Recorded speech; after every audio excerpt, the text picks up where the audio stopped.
გამარჯობა. ეს ვასმედია და მე მისი წამყვანი ვასილ სუბიექტურ ოდიშვილი გახლავართ.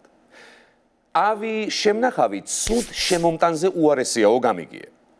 ვისგან გამიგია და აუდიტის სამსახურისგან. რაზე და ვაქცინაზე. ჯანდაცვის სამინისტრო შიდა აუდიტის სამსახური კი გამქრალი ვაქცინის დოზებს ეძებს. პროცესთან დაკავშირებით განმარტება დღეს მედიასთან თავად ეკატერინე ტიკარაძემ გააკეთა. აუდიტის სამსახური მარაგების მართვას და შესაძლო ხარვეზებს იკვლევს როგორც დაავადებათა კონტროლის ეროვნულ ცენტრში, ასევე რესპუბლიკურ კლინიკაში. ჩვენ მივიჩნიეთ, რომ მნიშვნელოვანი არის ასევე ქსელის სრული შესწავლა, რათა გაკონტროლებული იყოს ყველა ის მარაგი, რომელიც დღესდღეობით არის ძებნაში. და ისიც ხომ გაგიგიათ ნემსის, აქლემისა და ვაქცინის ქურდი ერთი და იგივეაო. მერე? ბიჭო, რაღა ვაქცინას და ნემსს იპარავთ ამ გაგამია პანდემიაში, ა? მოიპარეთ რა აქლემი. არა, წარმოგიდგენიათ ახლა, ასე სიმწრით ნაშოვნი და დაცული ვაქცინის მოპარვაც კი შეძლეს. ნემსარიდან არ მომწოდეს ვინმე და რა ვიცი. სხვას არაფერს შევი. ხო და დროზე მიხედეთ მაგ ამბავს და აუდიტის სამსახურთან ერთად ის მამაოც ჩართეთ სხვათა შორის საქმეში, იქნება ბლუთუზით მიაგნოს. მაგრამ ახლა მე ხო ვიცი რაც მოხდა. ახლა მართლა კი არ მოიპარეს. ქართული კაცის ამბავი არის იცით კაცო, რო დაჯდება ახლა აცრის კაბინეტში და დაიწყებს ეს მშობლების სახელზე გამიკეთე, ეს შვილების, ეს დედმამიშვილების, მანდილოსნების, გმირი წინაპრების, დედაბუნების და სანამ თავს არ ჩადებს ანტისხეულებში, ვერ გამოვაგდებ იქიდან. მამუკა ხაზარაძეს ძალიან შეეწყო ბანკირი რომ აღარ არის. ის უკვე ზოგიერთ ჩვენგანს ბინიდან კი არა. ყველას ქვეყნიდან გასახლებას გვიპირებს. ბატონმა ხაზარაძე მეგობრებო შედარებისთვის ანაკლის პროექტისთვის, რომელსაც იგი თავად უწოდებს საუკუნის პროექტს, დახარჯა $3 მილიონი. დღეს ბატონი ხაზარაძე და მისი ჯგუფი წასული არის სასამართლოში, უცხოეთ სასამართლოში და ქვეყანას უჩივის რამდენს? $1.5 მილიარდ. რომ ქვეყანას ჩვენ ხალხს დაგლიჯოს $1.5 მილიონი. რას ლაპარაკობ კაცო? ბანკირი ხალხისგან იღებდეს ფულს, ახლა პირველად გავიგე.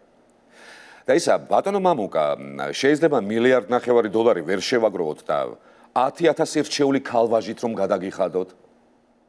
მაგრამ ახლა ან მაგას როგორ ვიზამთ კაცო? ვინც რჩეული ყავს ყველა პარლამენტშია. ანუ არ არის გამორიცხული რომ სასამართლო $1.5 წაგვართვას.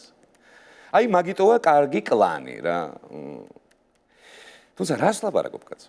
ეხლა მე ხომ ვიცი რომ ბატონო პრემიერო რომ ხელისუფლება ანაკლის საქმეშიც სამდე მართალია და მაგ სასამართლო პროცესს, ანუ ჩვენს $1.5 არ წააგებთ. ირაკლი. შენ გეუბნები ირაკლი, თვალებში მიყურე. თვალებში მიყურე რომ გელაპარაკებ. ირაკლი. სად გაქრა კაცო ეს კაცი? ჩემი მამლუქი და გიორგი გახარია ვაშინგტონში ერთ სასტუმროში დარჩნენ. თუმცა ეს უკვე ხა ჩემი გადაცემის ფორმატს ცდება და ეცი დაესიეთ ток-შოუები. მიდით, სანამ ხა სიგარეტს აბოლებენ. ბატონ მიშა, ვაშინგტონზე გამახსენდა და თქვენ და გიორგი გახარია ერთ სასტუმროში როგორ მოხვდით მართლა? ერთ საწოლში გვეძინა ჩახუტებულებს კი და ძალიან დიდი სიამოვნება მივიღეთ. ხალხ რა კომენტარი უნდა გავაკეთო ამას? კუშ. ესე იგი სიამოვნებაც მიიღე ხო მამლუკო? ბარემ ისიც გითხარი, ხედავთ, თვალთხარია კი არა, უბრალოდ თხარია ყოფილაო. რა ვიცი ხა, თან რომ ვკითხო, შემთხვევით მოვხვდით ერთ სასტუმროში. არა, სხვათა შორის მეც მჯერა დამთხოვების, ოღონდ ეგრეთ ძალიანაც არა. მაგრამ შენ ერთი ის გამახსენე გახარია ნაცებზე რას ამბობდა, მაგათ დავამთავრებო თუ გავათავებო. ეგრე იცის კოაბიტაციას რო შეყვები, თუმცა ახლა გახარია ხომ არავის წინააღმდეგ არ არის და ეთყობა, ახლა მამლუქსაც არ გაუწია სათანადო წინააღმდეგობა. მაგრამ აი გულზე ხელი დაიდე ჩემო მამლუქო და ისე მითხარი რა. სიამოვნების ბოლოს შენც მოგიხადა ბოდიში, კი ხო? ამერიკაში დაწყებული სიამტკბილობა გიორგი გახარიასთვის ბათუმში დამთავრდა. მაჩვენეთ ერთი დევნაის საკვირველი. გახარიას პარტიას ბათუმში 2 კვირის წინ გახსნილი ოფისიდან აძევებენ. ფართის მფლობელმა გადაწყვეტილება ქრონიკაში გასული სიუჟეტის შემდეგ მიიღო, სადაც საუბარი ექს-პრემიერსა და სააკაშვილს შორის ვაშინგტონში გამართულ შეხვედრას შეეხებოდა. როგორც ლაშა ახალაია აცხადებს, კონტრაქტის გაწყვეტის მიზეზი გახარიას გარშემო შექმნილი პოლიტიკური ფონია. მიზეზი სურათი, რომელიც იყო ხელშეკრულების გაფორმების მომენტში და არის დღეს რადიკალურად განსხვავებულია, რაც ჩემთვის კატეგორიულად მიუღებელია, ამიტომ მივიღე ეს გადაწყვეტილება. კლასიკური შემთხვევა. კაცი წავიდა, იგულავა, გაუგეს და გამოაგდეს. ცოტა უხერხულად კი გამოვიდა, მაგრამ მე პატრონებმაც რა აკნას, კაც. თურმე გახარიას ამ ოფისში საყავდა ხოლმე მამლუქი და მეზობლება იჩივლეს არ გვაძინებენო. შეიძლება განცხადებაშიც ასე ეწერა თავიდანვე, ქირავდება ოფისი პოლიტიკური ნიშნით, მაგრამ არ მიაქცია ყურადღება. მაგრამ არაფერი კაცო, ესეც გაივლის, გაიზრდება გახარია როგორც პოლიტიკოსი და მიხვდება, რომ საკუთარი ოფისია საჭირო. აი როგორც შალვა ნათელაშვილს აქვს. მიდიაბა გამოაგდე. მიდიაბა. არა და ვისთან აღარ წოლილა. ეს ყველაფერი კარგი, მაგრამ მე იმ ადამიანმა დამაინტერესა არც მეტი არც ნაკლები მესამე ძალა რომ გააძევა საკუთარი ოფისიდან. დაგვენახეთ უკაცე ხარ ხა. მე მგონი ნამდვილი მესამე ძალა შენ ხარ, კაც. რომ იცოდეთ, ყველას ფსიქიკა ვერ უძლებს ქვეყანაზე მარადიულ დარდს და ზოგს აებს. დიახ, არაფერი მოგესმათ. აი თუ არ გჯერათ. ჰერმან პირველი საბო, მეფე, გირჩის სახელმწიფოს მეფე, გაერთიანებამ წინა საარჩევნო კამპანია გროტესკის ჟანრში დაიწყო. ყავთ თავკაციც და ვეზირებიც. თქვენ მეფე ხართ, ხო? კი ბატონო, გახლავართ. რა ქვია თქვენ სახელმწიფოს? სახელი აქვს? გირჩის სამეფო ქვია, გახლავართ ჰერმან პირველი. საბო, ერისკაცობით გვარით. ვიდრე საქართველოს უკანასკნელი მეფის გიორგი მე-12-ის უგვირგვინო კონკურენტი ჰერმან პირველი ძალაუფლებას მოიკრებს, წინ გრძელი საარჩევნო კამპანია და დიდი სანერვიულოა. რა შეჭით, გაწო, მშვენიერი სამეფოა. ოფისის მისაღებიდან ტუალეტამდეა გადაჭიმული. აი ახლა გავხვდები, რამხელა ძალისხმევა სჭირდება სხვა პარტიის წარმომადგენელ დეპუტატებს, თავი რომ დაისერიოზულონ. სინამდვილეში ხა თითქმის ყველანი ასეთები არიან, უბრალოდ ამათ მოშვებული აქვთ ჭანჭიკები და ვეღარც სიფათებს კერავენ და ვეღარც ქმედებებს აკონტროლებენ. ისე გირჩევ ახლა თქვენ თუ ბავშვობაში დაბრუნება გინდათ, ჩაიგდით ბარემ სესიაზე და ეგ იქნება. ან ტრუპკებით ნერწყვით დამრგვალებული ქაღალდები დაუშინეთ პარლამენტის თავმჯდომარის. რა საკეთებ ბიჭო? მოეწონათ იდეა. კარგი, გეყოფათ ახლა თამაში კაცო. ამოდით სახში ჭამე და დაბრუნდით. მე ისე კომიტეტის სხდომა არის. საოკუპაციო ხაზთან მდებარე სოფელ დიცის მოსახლეობამ პროტესტის ნიშნად გზა ვერ გადაკეტა. იმიტომ რომ არ აქვთ. საოკუპაციო ხაზთან მდებარე სოფელ დიცში მოსახლეობა გზების უხარისხო რეაბილიტაციას აპროტესტებს. ადგილობრივები ტექნიკას წინ გადაუდგნენ და მუშაობის საშუალება არ მისცეს. მათი თქმით, გზების დაგება უხარისხოდ ხდება. ისინი ამბობენ, რომ ხელისუფლება მათ პირდებოდა, რომ გზების სრული რეაბილიტაცია იქნებოდა, თუმცა ახლა ნაწილობრივ ხდება ორმოულების მოასფალტება. მთლიანად არის გზა შესასვლელი და სადაც არის ჩაკეტებულები ორი იმდენი იქ არის გაფუჭებული გვერდში. რა დროს გზებია კაცო რა. გამოგლევიათ საფიქრალია ერთი და. წადი წყალი დალიეთ და ტელევიზორს უყურეთ, სანამ დენი და წყალი სანატრელი არ გაგიხდა. ვერ ხედავთ სხვა სოფლებში რა ხდება? და ამაშია საქმე. თქვენ ახლა ყველა ამ სიკეთესთან ერთად მინგრეულ-მონგრეული გზებიც გააქვთ. თან მარტო ახლა ორმოების ამოვსებაც არ არის ცუდი. თქვენი მანქანები თუ 100 კილოметრი ვერ დადიან, მთავრობას დააბრალეთ ეგეც კაცო.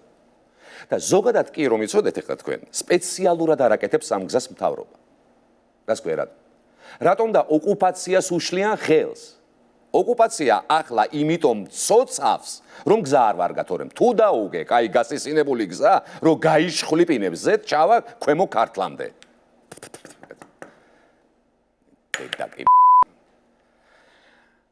ხო. ამასობაში კი აფხაზეთის მთავრობამ მასშტაბური პროექტის ფარგლებში დევნილებისადმი ახალი ეფექტური მიდგომების დანერგვა განიზრახა. პირდაპირ გაგებით. აბა, მიჩვენეთ ერთი სიკეთის თესვა.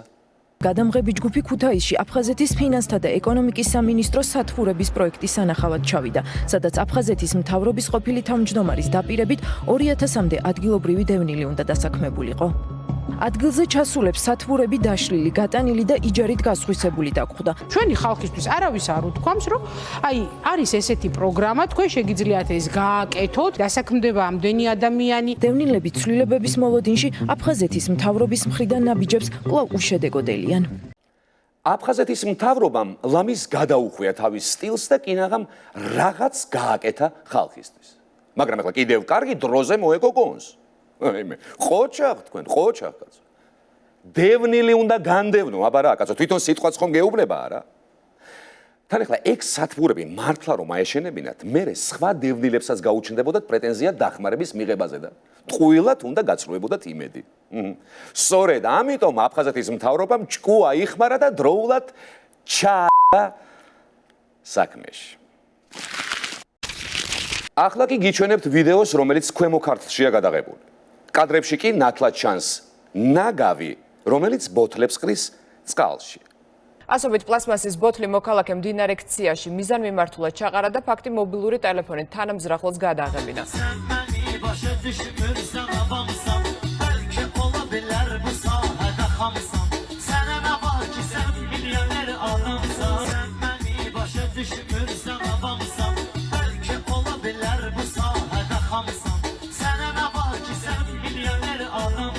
სწორედ ამ უმსგავსო და უტიფარი ქმედების ადგილზეა ჩემი კორესპონდენტი ირაკლი, რომელიც შეეცდება განგვიმარტოს, რატომ მოიქცა ეს ადამიანი ასე საშინლად, ან რა მაიძულა მსგავსი ქმედება ჯერ გადაეღო, მერე კიდევ სადმე აეტვირთა.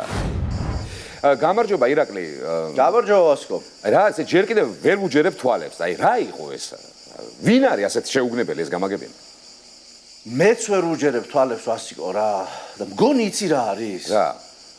უგონებენ რა. უგონებენ ან საერთოდ მონტაჟია. რა მონტაჟებს ლაპარაკობ? ვერ ვიჯერებ, ჩემი აზრით კი არ გადაყარა. აბა რა ქნა? პირიქით მდინარე გაასუფთავა ნარჩენებისგან. ნახე ერთი.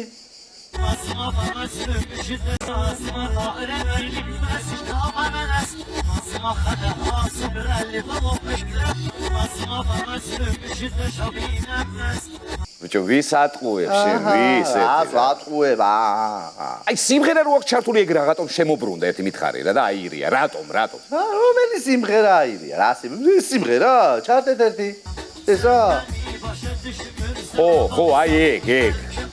ოკეი, რა ამას გინდა ასე უსმინე, გინდა ისე, მაინც ორივენაირად ეგ დაიკიდე კაცო შე რა. არა, თუ მაინც არ გჯერა, სხვა ვერსიაც მაქვს. რა სხვა ვერსია? რა და ეს კაცი არის დაკარგული მოგზაური და ამ ბოთლებში გრაგნილები აქვს ჩადებული და აგზავნის. ეგ არის ზუსტად კაცო, კი. და რა მაინტერესებს, მაგ გრაგნილებზე რას წერს ერთი? არა, წერა კითხვა არ იცის, ეს მარტო გრაგნის. დაგგრაგნი მე შენ რომ მოხვალა. და რა მაინტერესებს, დადგინდა ვინ არის? კი, დამნაშავე იდენტიფიცირებულია. ვინ არის, ვინ? ბიჭო, სახელს და გვარს გეკითხები. სახელი და გვარი? ო. კარგი, ხო, ნუ წამიბილწე ეთერი ახლა მაგ მდინარესავით, კაცო. შენ ეს მითხარი, ჯარიმა რა დაეკისრება? ჯარიმა არის 500-დან 3000 ლარამდე გარემოსთვის ზიანის მიყენებისთვის. მოიცა, ვერ გავიგე ახლა 500 თუ 3000? ორივე. 500 ლარი დინარეში ბოთლების ჩაყრისთვის და 3000 ლარი აი იმ უსმენდა. ბიჭო, რა, ესე თუ მხოლოდ ჯარიმით უნდა შემოიფარგლონ. მოდი რა არჩევნების მერე მაინც დააჯარიმო, კაცო. ხა, არ მინდა რომ ამასაც ჩამოაწერონ ჯარიმა და ხა ეგ არც მე მინდა რა, ამიტომ ხა მანდაც რა ორი გამოსავალია რა ძირითადად. რა გამოსავალი? და ერთი ასეთი ხალხი ერთად უნდა შევკრიბოთ ყველა, გადავაბათ ერთმანეთზე და გადავყაროთ მდინარეში. აი და რამე ცოტა ჰუმანური ვარიანტი გააქვს. ჰუმანური ტრენინგი უნდა ჩაუტაროთ. ო, შესანიშნავია. აი ასე. აბა. მისმინე შენ? მე ირაკლი ვარ. კოუჩი. ეს ბოთლია. ბოთლში წყალია.